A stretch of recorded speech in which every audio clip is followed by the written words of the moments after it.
rare and balanced view on politics in today's world. Based on facts, born of rationality, common sense, and logic, providing context on today's events. This is American Perspective with Rick Thomas. Hello, everyone, and welcome to American Perspective. So, tonight, well, before I get into everything with tonight's show, as you can see, tonight I am wearing the flag shirt, which, of course, I'll get to them here in a minute. That was Fat Paw's favorite, and his celebration of life was also this weekend. I received a picture of 3 Chevy and I believe his wife. I'm going to take a gander out there, but I received a picture of 3 Chevy and I believe his wife and visiting with Bonnie, which of course was Fat Paw's wife, and at the celebration of life. And I got to say, you know, one of the things that really, really helps out in terms of me thinking about, you know, all of my fans is not that you're fans, because that doesn't really matter. I mean, it does, but it doesn't in the grand scheme of things. You know, you all are giving me time and so on and so forth, but I digress from all of that. I've said that plenty of times. But what really makes my heart sing is when I see the connections that are being made within the Whiskey Warrior group. We've had, like, Nana of JJS has taken a trip out to see Bonnie, and we've had people connect. They talk. I know they talk in the background. 3 Chevy connected with Bonnie, went and visited, you know, in when Bonnie needed support, and I know there's others that have connected electronically. You know, that's kind of what the Whiskey Warrior group is all about, is camaraderie and a shared passion for both patriotism, the country, as well as each other. You know, we've got a country to save here, folks, and this is seeing you all doing all of this on your own without my urging is, well, it just fills my heart with, well, let's just call it tears of joy. So I thank you. I thank all of you. You guys are a fantastic bunch. And it's just incredible. Someday we will all be able to get together, I hope, and be able to just have a blast. Have a sit down and maybe a few bourbons or whatever it is that you drink. I know some people don't drink bourbon or whiskey, but that's okay. And you guys we'll all be able to get together. We'll talk about stuff, and I think it'll just be fantastic. All right, let's go ahead and get things kicked off. Tonight's Pledge of Allegiance is none other than Ms. T. I see her over there in the green room. She's getting herself ready. Ms. T of Texas is on deck for the pledge. So if you are of mine, please stand. Remove your hat if you're wearing one, like me. Place your hand over your heart and follow along with Ms. T as she recites the Pledge of Allegiance.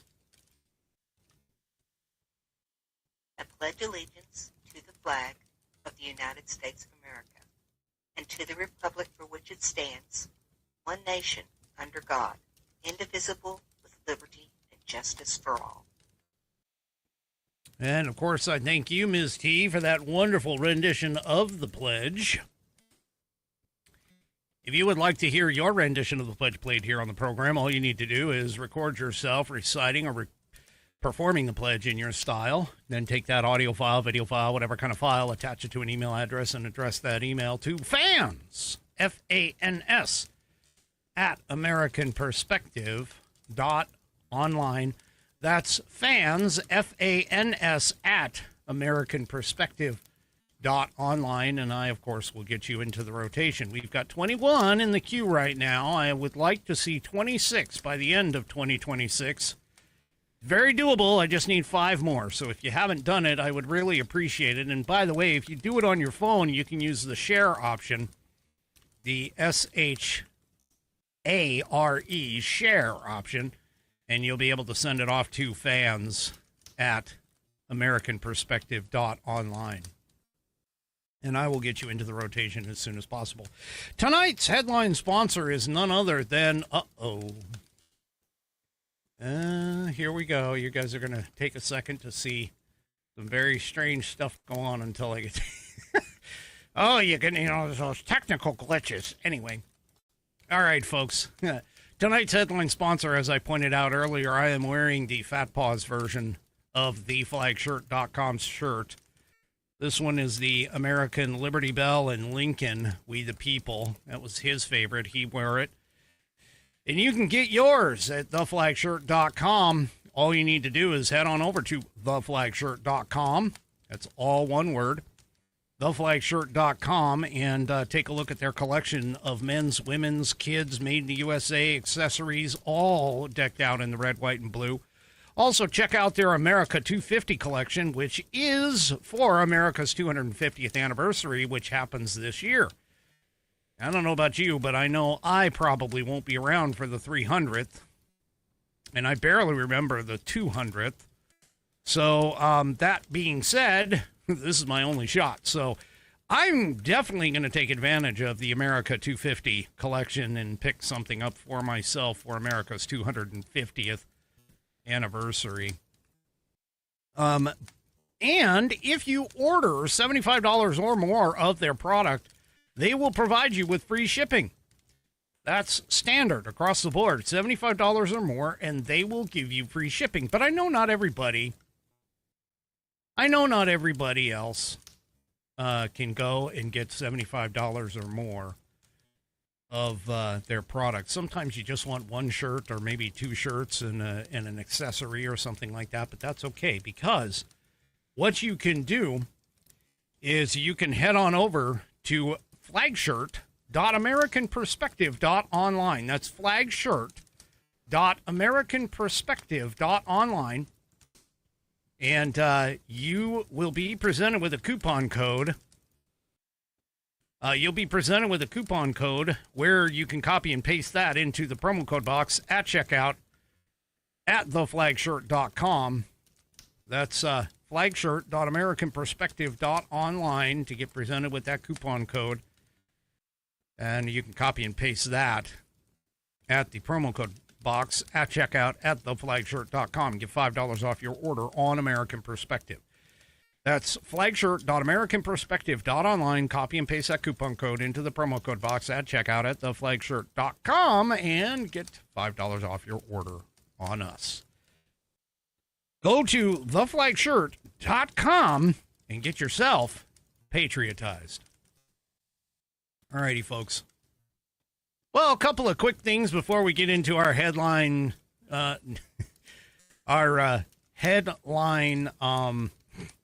story. First of all, the FBI apparently released some information. They have caught 5 of the 10 most wanted fugitives just in the first year of President Trump's second term. So these are, according to FBI Director Kash Patel, these were criminals that have spent over 3 decades collectively evading justice, and they have been put in custody in just under 1 year. And all of this is due to President Trump's leadership.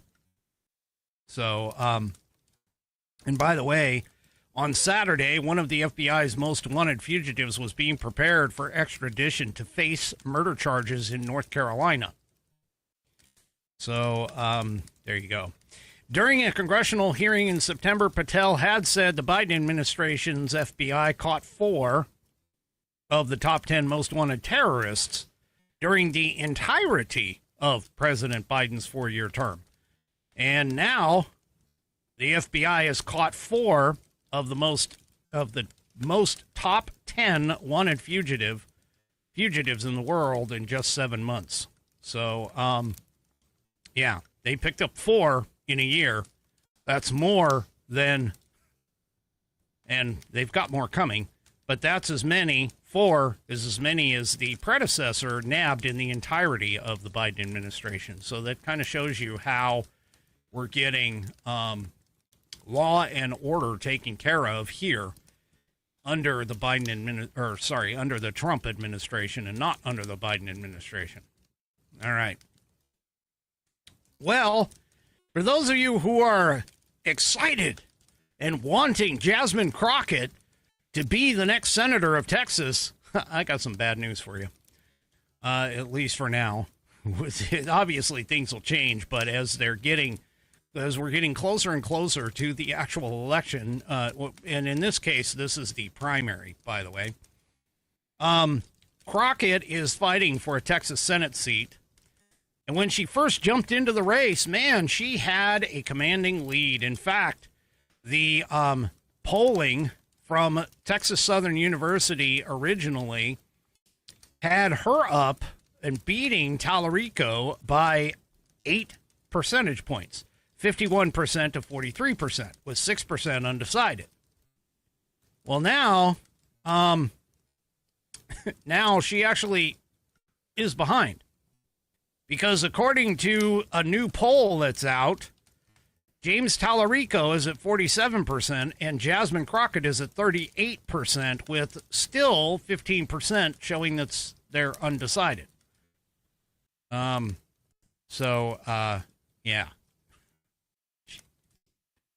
Oh, boy. All right. Well, I mean, we'll just have to see. So apparently, people are starting to hear her speak and listen to her policies. And, yeah, Anyway. Oh, well, this is going to be a fun one. All right. Things are heating up over in Minnesota. And no, I'm not talking about trying to melt the ice. That was a pun. From the roads and sidewalks and everything else. So Trump apparently has now tagged some troops to be deployed or to be prepared. He's ordered the mobilization of some 1,500 troops should the call come for a deployment into the city. So, she's basically saying, hey, or Trump is basically saying, hey, get ready here. That is basically 2 U.S. Army battalions are now on standby. Now, these are paratroopers, by the way, so this is from the 11th Airborne Division, based at Joint Base Elmendorf-Richardson in Alaska. And also, I think that's it. I don't have any other details in terms of where the other one is. But anyway. Yeah. And by the way, it's kind of interesting. The 11th Airborne Division is also the military's leading formation for Arctic warfare. Yeah, 1,500 Army paratroopers. So whether or not Trump is actually going to use the Insurrection Act or not is kind of up in the air. On Saturday, I played you some audio where he basically said that he's not going to, well, I don't know if I played the audio, but anyway, he said that he's not going to use it, that he could, but he's not going to. Yeah, apparently he's preparing for using it. So maybe it's a lot closer than these leftists actually think. Well, speaking of the left, they're doubling down, tripling down, pushing all of their chips into the middle. Because now they have stormed a Minneapolis church, along with attacking anyone in Minneapolis who vaguely resembles immigration officers. So, they went and stormed what appears to be, I think it's called the city's church in Minneapolis. And that's because they believed that a church employee, it's one of the pastors, actually works for ICE. And so because this guy works for ICE, they went ahead and interrupted church services on Sunday. Yeah. And, yeah. So it was interrupted by protesters. Here, let's go ahead and take a quick look and see what that looks like. So, yeah. And there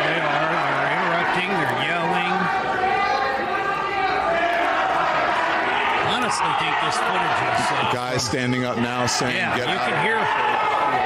can hear Don Lemon in the background. They're trying I got something for him. to calm him down. Anyway, just to give you an idea. So these people came into the church and they gathered and they just interrupted the service. Well, that's going to be a bit of a problem. And let me explain to you why. Well, Trump has now, or the Trump DOJ, has now launched a civil rights investigation on this group. You know, some people are probably saying, well, wait a minute, civil rights. I mean, they're exercising their civil right to free speech. Yeah, well, except there's only one problem. There's a couple of laws that prevent doing what they did. Yeah. So President Trump's administration has launched an investigation into the anti-ICE agitators who stormed into the church in Minneapolis during a service on Sunday. Dozens of agitators burst into the city's church sanctuary roughly halfway through the service, according to attendees at the church who spoke to Fox News Digital about it. The mob stormed the building, believing that one of the pastors is an acting director of ICE's St. Paul field office. Now, all of the top members of Trump's administration vowed an investigation after the unrest on Sunday. Attorney General Pam Bondi said in a statement, I just spoke to a pastor in Minnesota whose church was targeted. Attacks against law enforcement and the intimidation of Christians are being met with full force of federal law. Somebody would be like, well, wait. Here's the problem. There actually are laws against this. There really are. One of them, honestly, happens to be a law that the left has used on multiple occasions. Have used on multiple occasions to go after people who have been, protesting outside of clinics. So under Title 18, U.S. Code, Section 248, and here it is. It's known as the FACE Act, Freedom of Access to Clinic Entrances. That's what it was named after. Well, there's a bit of a problem here. Inside here, now keep in mind, the FACE Act, of course, was designed to prevent pro-lifers from blocking access to things like Planned Parenthood centers. And in fact, there was a case that was done a couple of years ago under the Biden administration that basically they went after somebody under the FACE Act. I'll explain that here in just a minute. But first, let's get to 18 U.S. Code Section 248, where they talk about whoever, by force or threat of force or by physical obstruction, intentionally injures, intimidates, or interferes or attempts to injure, intimidate, blah, blah, blah, blah, blah. Anybody from obtaining or providing reproductive health services. But that's Section 1. But here's Section 2, which I'm going to highlight. I'm going to bring in here a little closer for you. So here's Section 2. Whoever, by force or threat of force or by physical obstruction, intentionally injures, intimidates, or interferes with, or attempts to injure, intimidate, or interfere with any person, and this is the key, lawfully exercising or seeking to exercise the First Amendment right of religious freedom at a place of religious worship. Uh-oh.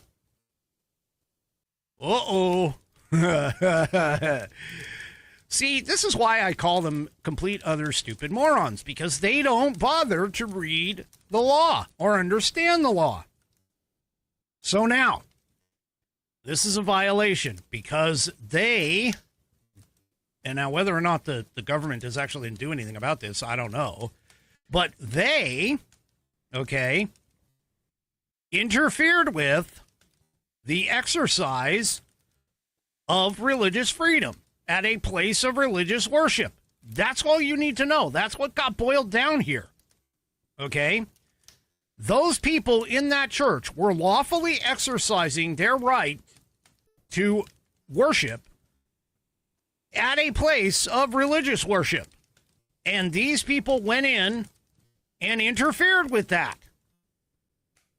So, that's kind of interesting. So now let's take a look at the penalties for this.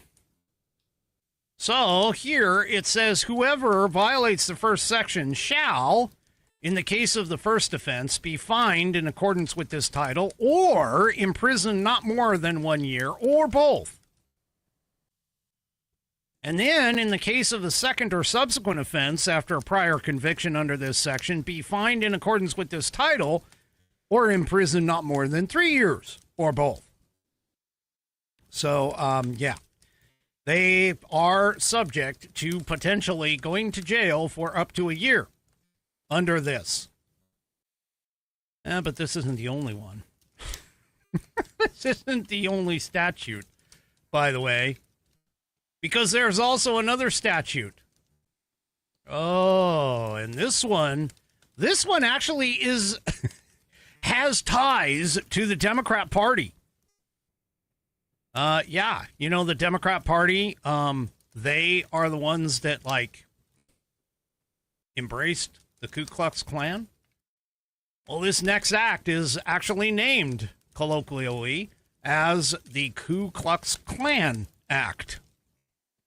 And, let's see, that's Title 42, United States Code, Section 1985, and also 1983, which basically states that every person who, under the color of any statute, ordinance, regulation, custom, or usage of any state or territory or the District of Columbia subjects or causes to be subjected any citizen of the United States or other person within the jurisdiction thereof to the deprivation of any rights, privileges, or immunities secured by the Constitution. Wait, we have freedom of religion.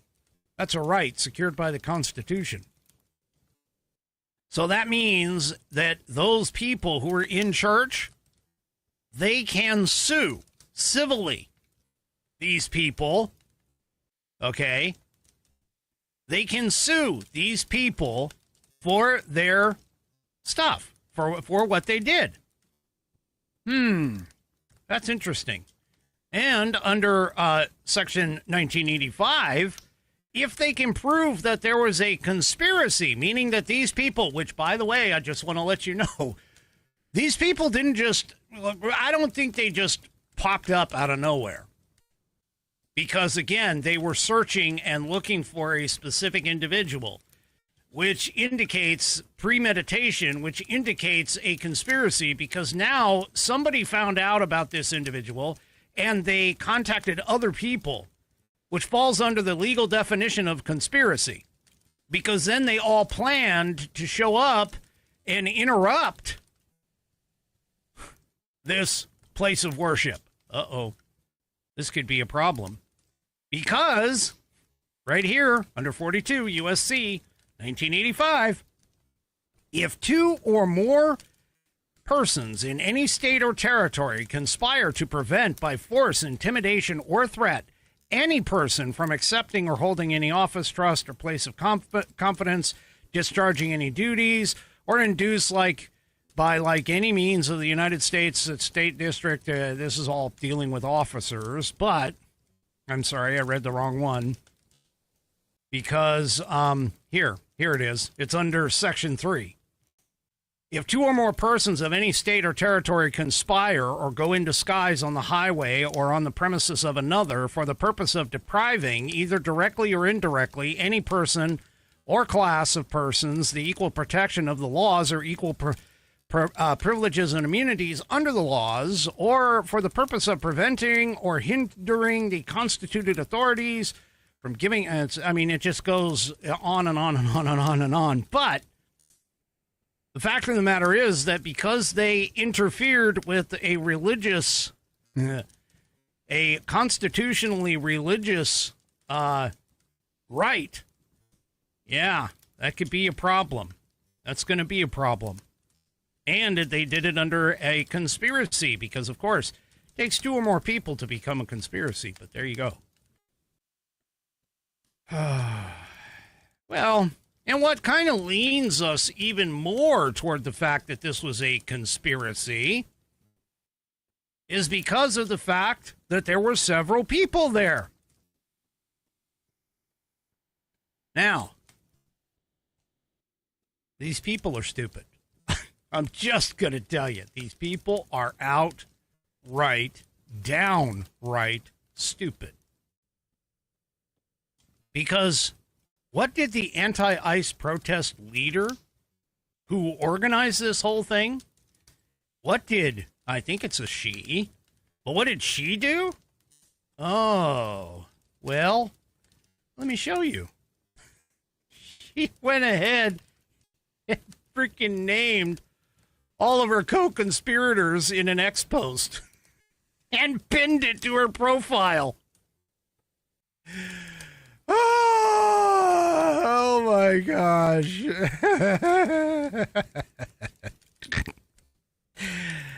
Oh, let's see. Who did she name? Well, let's see. Georgia Fort. Okay.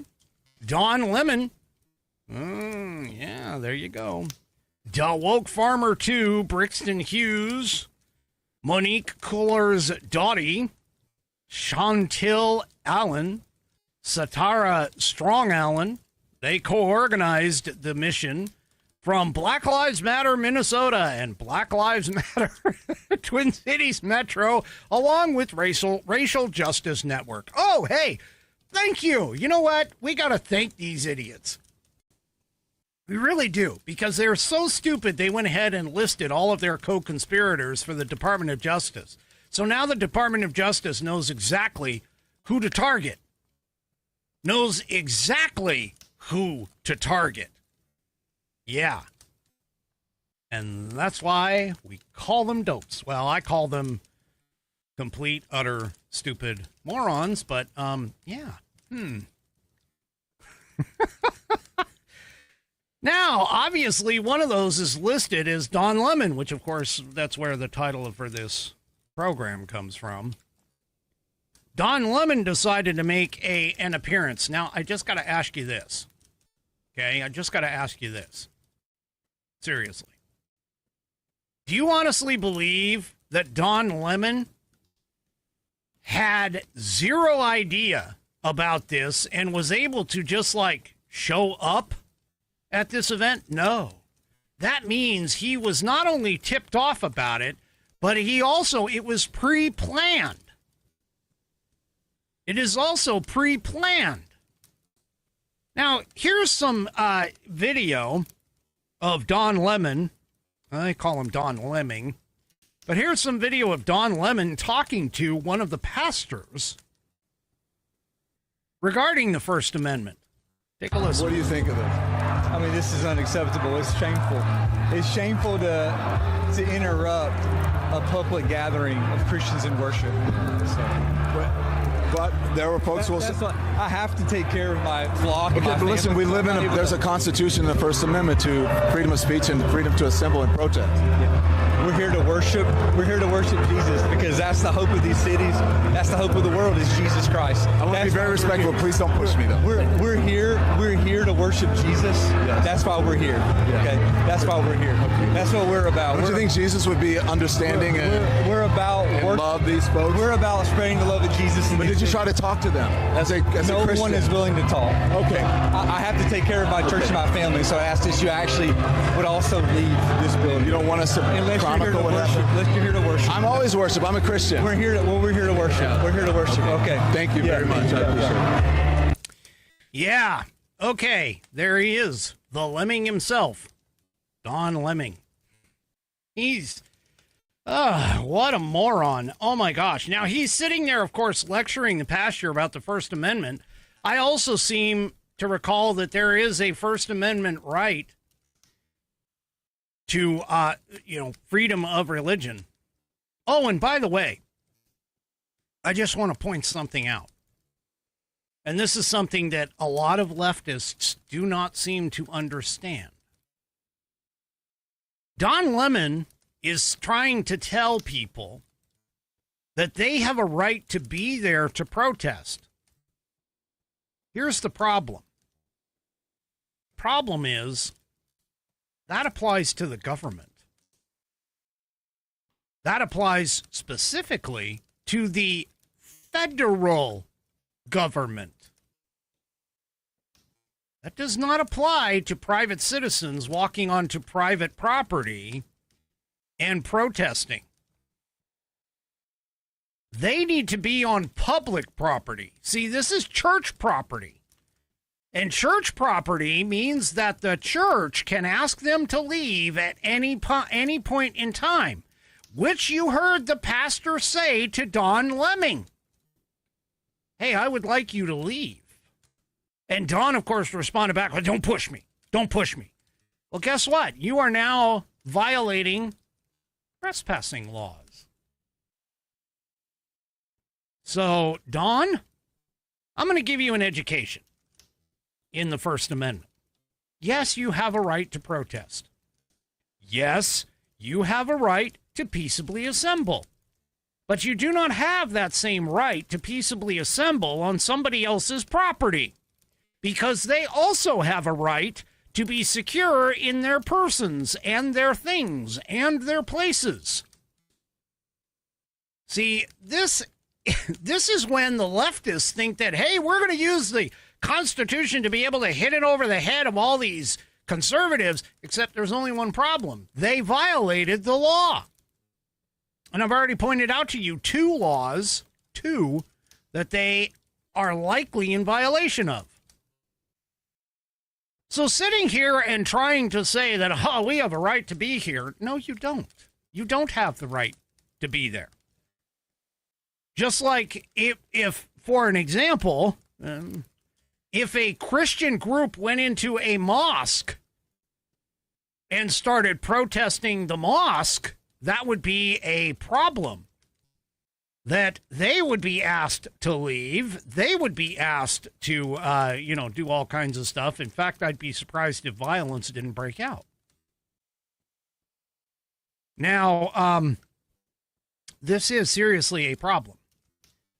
And Harmeet Dillon, as I already pointed out, the DOJ is looking into this, but Harmeet Dillon has already posted a couple times on this, and she's like, hey, the civil rights group, which she is in charge of, is investigating potential violations of the Federal FACE Act by these people desecrating a house of worship and interfering with Christian worshipers.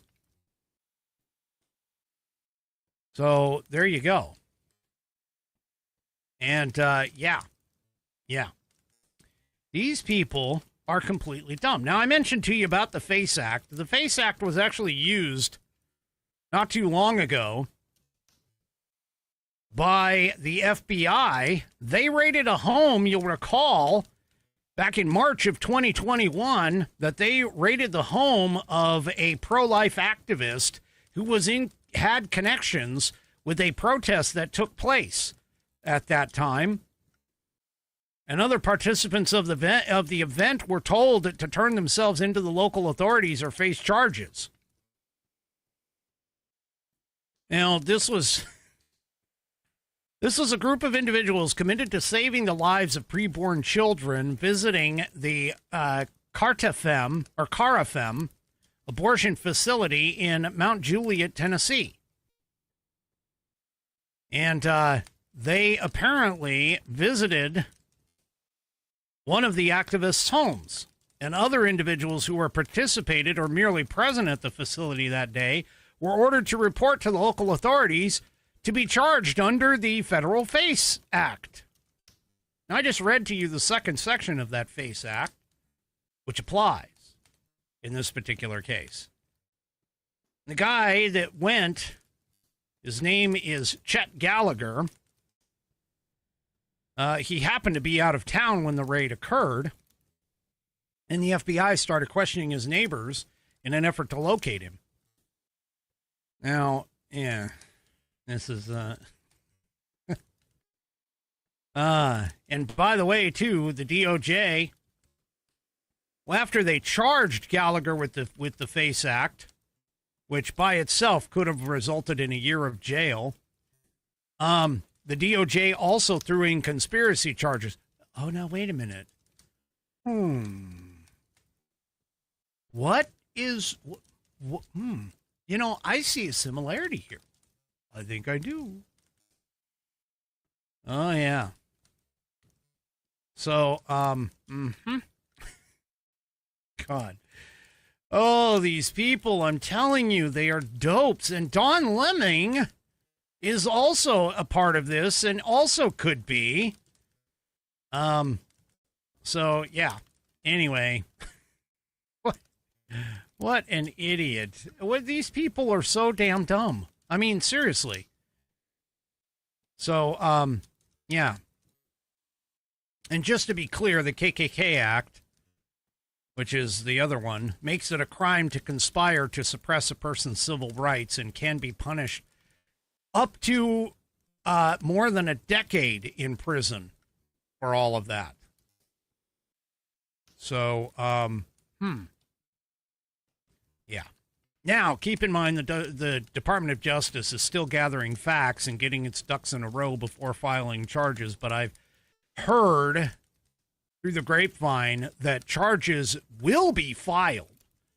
Now, who that is, I don't know. What that is, I don't know. But all I can tell you is that by the time, and according to Harmeet Dillon, by the time of next Sunday, so sometime during this week, they, nobody should, there's potentially something. And she says, come next Sunday, nobody should think in the United States that they're going to be able to get away with this. Everyone in the protest community needs to know that the fullest force of the federal government is going to come down and prevent this from happening and put people away for a long, long time. See, this is part of the problem. People think that, hey, because the Constitution states that the federal government cannot stop my ability to peaceably assemble. Wait a minute. Hold up. Wait a minute. The Constitution doesn't say peacefully protest. The First Amendment says peaceably assemble. Ooh, could we be looking at a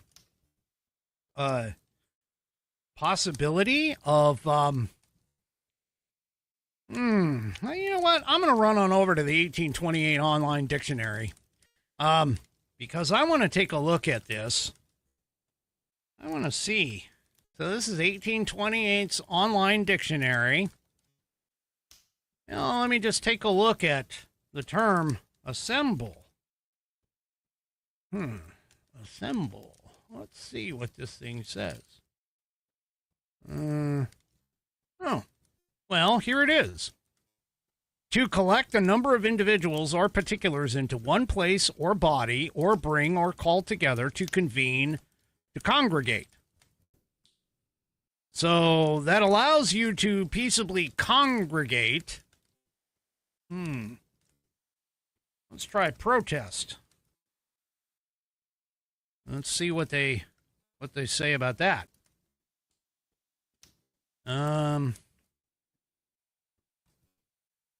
Well, it just basically says to affirm with solemnity. Ooh, I can't speak that. To make a solemn declaration of fact or opinion. To make a solemn declaration expressive of opposition.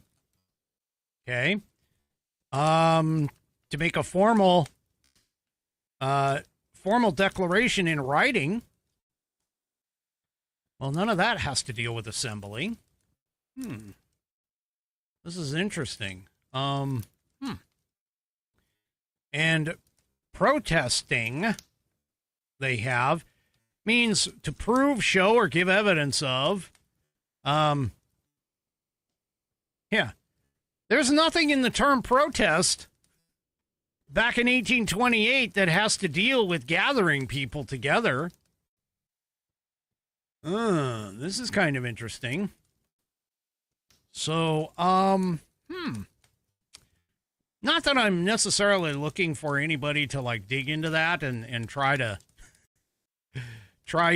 do anything for that, but it's interesting that somebody somewhere was saying, and I think I caught it on one of the socials, they were saying, hey, the right to peaceably assemble is different than the right to protest.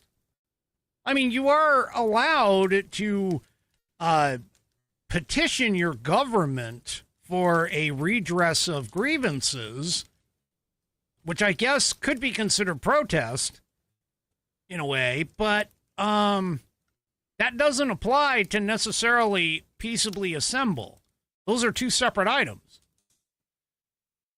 This would be interesting. I may have to kind of dig into that a little bit more. Well, the DOJ is also going to investigate, and of course, I already told you they're investigating Tim Walz and Jacob Frey. I don't know why I keep screwing that up. He's a dork anyway. Anyway, they are now looking at both Walz and Frey for obstruction, which again goes down to, 18, Title 18, Section 111. There's also Title, I'm trying to think, I think it's Title 18, Section 1324, or maybe it's Title 8, Section 1324. Anyway, so the Department of Justice is already looking at them now for obstruction. Two federal officials on Friday told WCCO, which is a Minneapolis area TV station, that a federal investigation was looking into whether Walz and Frey tried to block the United States ICE from carrying out operations. Reports of the investigation come after increased tensions in the area after the fatal shooting, I should say, of Renee Good on January 7th. So, yeah. Now, Minnesota, apparently, Tim Walz has decided to finally act as a governor. And he's mobilized his National Guard, reportedly. But yet nobody has shown up yet. He said that he mobilized his state's National Guard on January 17th. He's going to have them wear these pretty yellow vests. Here, take a look at these guys. Here you go. This is what they're going to look like. Oops. There's what they're going to look like. He's having them wear yellow vests so they can be distinguished from other agencies. I can run down to Home Depot and buy a vest like that for like under $20. Yeah. There you go. Yeah, that's going to be fun. Okay, whatever. I don't know. Now, keep in mind, nobody's been deployed yet. He just mobilized them, which basically could mean, I just wrote an article saying be ready. I don't know. I have no idea what the term mobilization means. But apparently he's like, hey, you're going to wear these bright yellow vests. You know who else wears bright yellow vests? Well, let's see. The journos that have been covering all of this to try and distinguish them from the protesters, the security of those journos who've been trying to do this, and more. Not to mention police and traffic people. They wear them all the time. Not to mention the protesters, too. Yeah, protesters also sometimes wear these things. So, good for you there, Walz. Yeah, you did a wonderful job. Yeah, now they're going to run around in camo with these vests on. Okay. Sure. All Army Major Andrea, I can't even pronounce her last name, Tsuchiya? I don't know. Tsuchiya. Go ahead and figure that one out.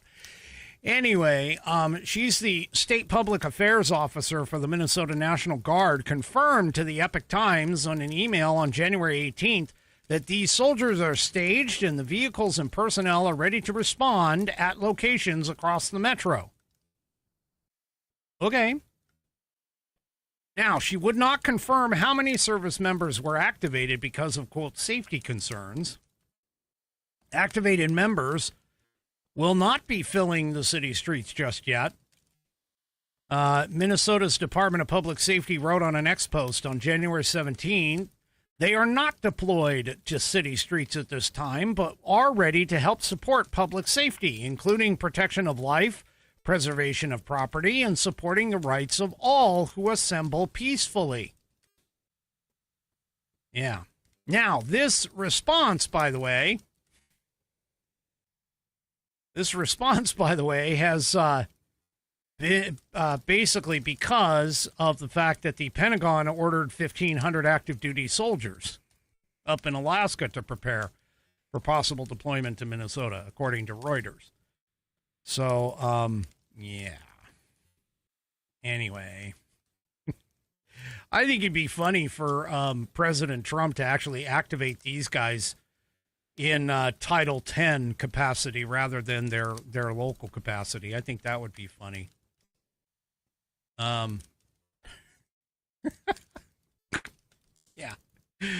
Oh, that would be interesting. Chief Pentagon spokesman Sean Parnell, yay, that's our buddy, wrote in a statement to the Epoch Times on January 18th that the Department of War is always prepared to execute the orders of the commander-in-chief if called upon. So, yeah, anyway. Now keep in mind, folks, they can't use the National Guard to impede operations. That would be a direct insurrection. Yeah, and would cause the Insurrection Act to kick in.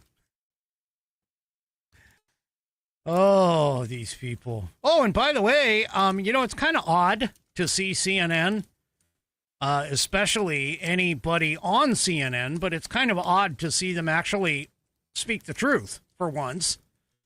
CNN's Ellie Honig, who is their chief legal analyst, I think. Anyway, he had some comments about what was going on and the possible invocation of the Insurrection Act. Here, let's take a listen. The Pentagon has ordered about 1,500 active duty soldiers to prepare for a possible deployment to Minnesota. President Trump is threatening to invoke the Insurrection Act, continues to, in response to the unrest there. Can you explain for everyone, remind everyone as we start this week and what that could mean, the Insurrection Act and what it does and doesn't allow? So, Kate, the Insurrection Act would be a very dramatic step by the president. This is a law that allows the president essentially to take our military forces, and I don't mean National Guard, I mean Army, Navy, Air Force, Marines, and turn them into local police, local law enforcement, which ordinarily is not permitted. A couple things to know about the Insurrection Act. First of all, it gives the president very broad authority. He can use it if there is a rebellion or insurrection, or much more broadly, even if it's necessary to enforce federal laws. Second of all, it hasn't come up much because it doesn't. Wait. I got to back that up. Hold on. Wait. What was that, Mr. Honig? What did you say? Even if it's necessary to enforce federal laws. I want to put that on loop. Hey, listen, here we go again. Here. Hey, leftist idiots out there who may possibly be watching this program trying to get an education. Here's an education right here. Even if it's necessary to enforce federal laws. That's right. The Insurrection Act, you don't have to be doing like performing an armed insurrection or anything else. You just have to be not enforcing federal law. Now, why you would not enforce federal law is completely beyond me, but guess what? Sanctuary states are doing this already. Now, I admit the Insurrection Act is a bit of a, shall we say, a very large hammer that I honestly don't think would necessarily be, I don't know. It's one of those things where it's sort of like, hey, should I wield it or should I not? And that's kind of where Trump is at, I think. But anyway, let's let the CNN analyst continue educating people on the facts. Second of all, it hasn't come up much because it doesn't happen that often. But when it has reached the courts have given the president very, very broad deference to invoke the act as he sees fit. But Kate, just for his... Did you catch that? So it sounds to me like maybe the courts can't stop what he is going to do. If he invokes the Insurrection Act. And again, keep in mind, he can invoke the Insurrection Act by simply having the state and local entities not enforce federal law. Okay, let's let you finish up. Historical context, this Insurrection Act has not been used since 1992 after the Los Angeles riots. And before that, it was used in the 50s and 60s to desegregate our schools when certain towns and states resisted the Supreme Court's order in Brown versus Board of Education. So Donald Trump certainly does have broad authority here if he wants to invoke the Insurrection Act. But I think it would be wildly out of step with the way it's been invoked over our history. No, Eli, whatever your freaking name is. No, it wouldn't be. Because think about this. The Brown versus Board of Education and 1992 riots in L.A. under Rodney King, which is what that was out. That both of those fit here. Both of those totally fit here. Because number one, by not enforcing federal immigration law, which keep in mind, immigration is 100% the purview of the federal government. There is no state laws regarding immigration. There's none of that. By refusing to enforce federal law, now you are refusing to enforce, for an example, the whole segregation idea. And I'm sorry, but I'm going to also disagree with you. In terms of federal law, or in terms of enforcing invoking the Insurrection Act, these people continue to be violent. That's what they're doing. So, go ahead. Invoke it, in my opinion. Go for it, because it's time that these people actually realize that something is going on. Well, the problem that I think Trump has... The problem that I think Trump has is the fact that if he allows Minnesota to continue the way that they are, eventually it's going to start expanding across the states. Now think about this. It started in California, then it went to, I think it was Illinois, then it went to Minnesota, and it's gotten worse in Minnesota. Well, guess what? The Democratic Socialists of America in New York City are, as we speak right now, training thousands of activists to counter ICE. This is according to a report and brought to us by Fox News. The DSA leaders point to the Minnesota protests as a model for tactics that they hope to bring to New York. So New York City's chapter of the Democratic Socialists of America, keep in mind, this is Ma'am Danny's political party. They apparently are reportedly organizing a large-scale effort to mobilize thousands of activists to respond to anticipated federal immigration enforcement actions. This is all according to the New York Post.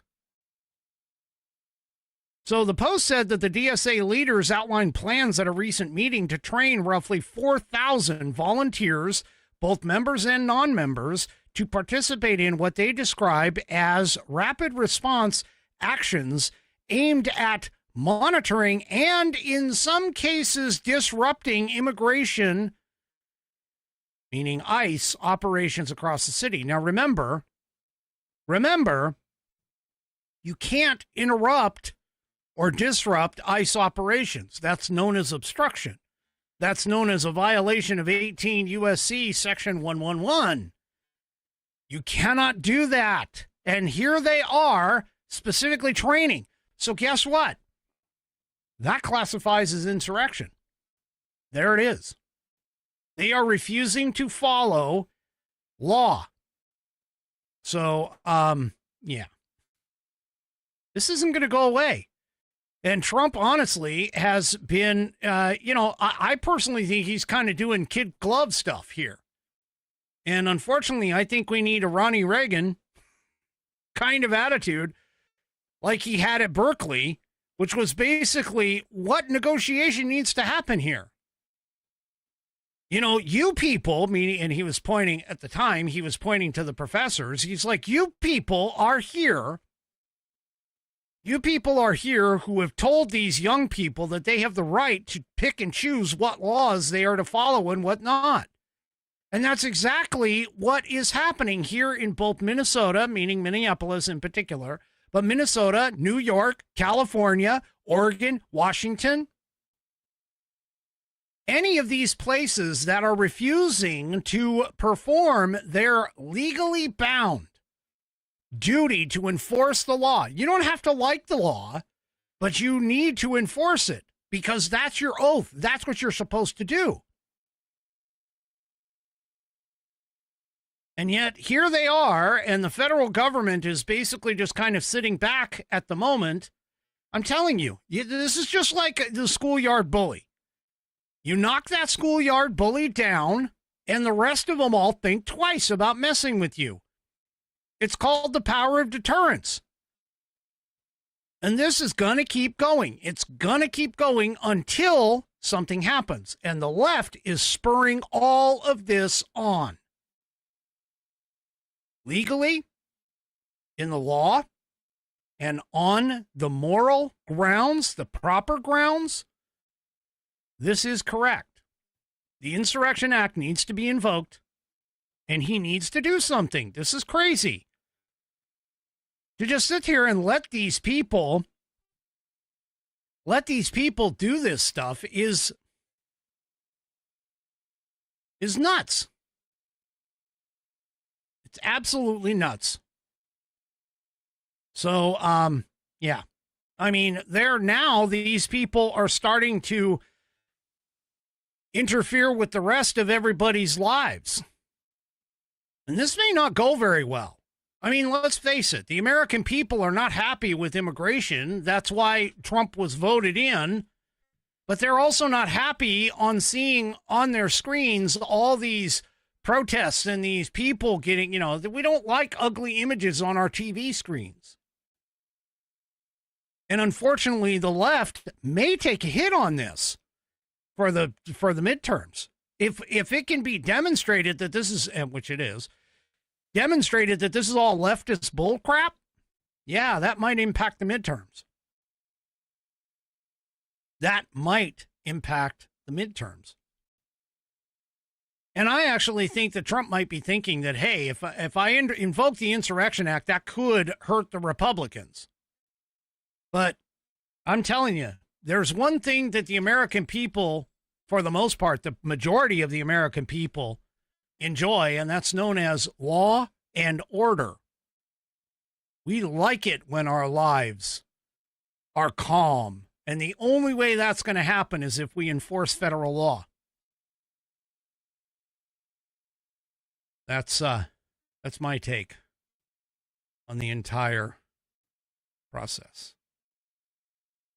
My unofficial producer tells me 62% of voters still support Trump on ICE issues, even after this whole thing with Minnesota has started. All right, folks, that is it for me for this evening. Do me a favor. If you haven't already, head on over to rumble.com, get yourself an account. It is free. And once you are signed up and signed in, make sure that you hit, search up the American Perspective channel and hit that green follow button to get notified every time I go live. Also, too, don't forget to hit those thumbs up, thumbs downs, or if you're 3 Chevy, thumb sideways across all of my platforms, whether it's X, YouTube, Facebook, or, of course, the aforementioned Rumble. We will see you tomorrow night, 5 p.m. Pacific, 8 p.m. Eastern Time, right here on American Perspective. Have a great rest of your evening, and good night, everybody.